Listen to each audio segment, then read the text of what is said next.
I ended up in applying for a position at what was then LaSalle Partners, and so it was Okay. pre JLW, Mm. pre that merger, and all Uh-huh. of the growth and that firm has had since those days. Mm. And I had a great time as an analyst in their program. I didn't accept the offer when it was offered. After Morehouse, I started at MetLife in a program Okay. in their development program, one of their management development programs, Mm. and they were a Yeah, huge. huge lender. I thought that I would get real estate experience, Okay. and it was made clear to me. '93, when I graduated, was not the best year to come out saying you want to Ah, work in real estate, that is, and yeah, you know, yeah. so Timing is important when these, timing is very especially in real important. estate. And they at the time when they interviewed, yeah, you could do that. Matter of fact, the two people that they sent down were real estate people. Okay. One of the two, I think, is a leader, maybe one or two out in their real estate area right now, real estate Wow. investments. And it was great to meet them, and it was wonderful to have this opportunity to walk into MetLife, and I Hmm. was the first HBCU graduate that they'd accepted into the program, and they made Wow. sure that I knew that because I was not thinking about being the first. Right. And it offered me the opportunity to come back to the New York area. True. Um, Although I wanted to stay in Atlanta because my girlfriend was there, Oh, okay. and we're Okay. married now. But Oh, awesome. New York was fine, Hmm. and it was a wonderful experience. But then when I started, they told me that they wouldn't. There would be very low likelihood that I would see real estate in any of my rotations because they were laying people off Mm. Yeah. left and right. Yeah. I left after my first rotation. I said I would do my first rotation. I left after 6 months, Okay. and I called LaSalle, and they had offered me a position in valuations in Chicago. Okay. I said, well, listen, I'm in New York. Do you have something in the New York area? And they said, yes, we do. Glad you called us. And 2 weeks later, I had a job, and I moved over there, and that was February of 1994.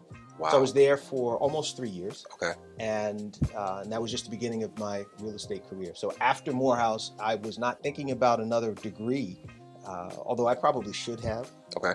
I probably should have forced myself to get an MBA at that point, Okay. but I did not, Okay. and I continued on in working in real estate. Okay. So then after MetLife, what was the next job? The next job from MetLife, I was at Prudential for Okay. 2 years. So I did finally get back into Prudential in an area that I was in equity mutual fund sections as an intern. Okay. Now that I'm a real estate professional, very interested in real estate Mm. and staying in the area, I was working for the asset management group. Well, first through the Prudential Realty Group. I think they, rebranded themselves Right. the Prudential Asset Management Group. Okay. Having a good time, working for a group appraising general account real estate. They told us on the first day, as we're going through training, just so you know, we're selling the general account. Wow. What now? And he said, well, we're still figuring it out. We'll make it worth your while if you stay, Okay. but we understand if you want to kind of walk away because we know that this is focused on that. So I had 2 6-month periods there within a 1-year tenure or thereabouts with Pru. The first portion of which I was working on the general account real estate as all of that was being sold off.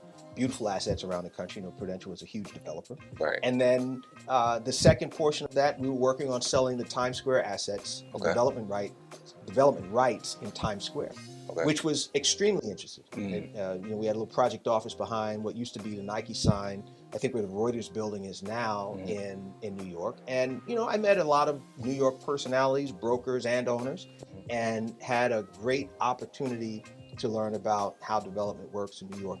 Okay. And I was there for a little while, and then somebody called me with an opportunity at Sonnenblick Goldman.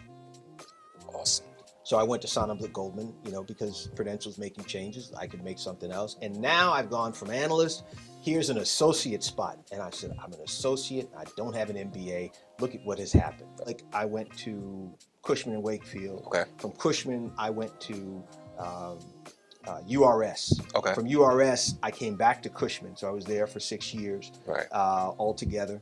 I got the watch and a lunch, and it was great.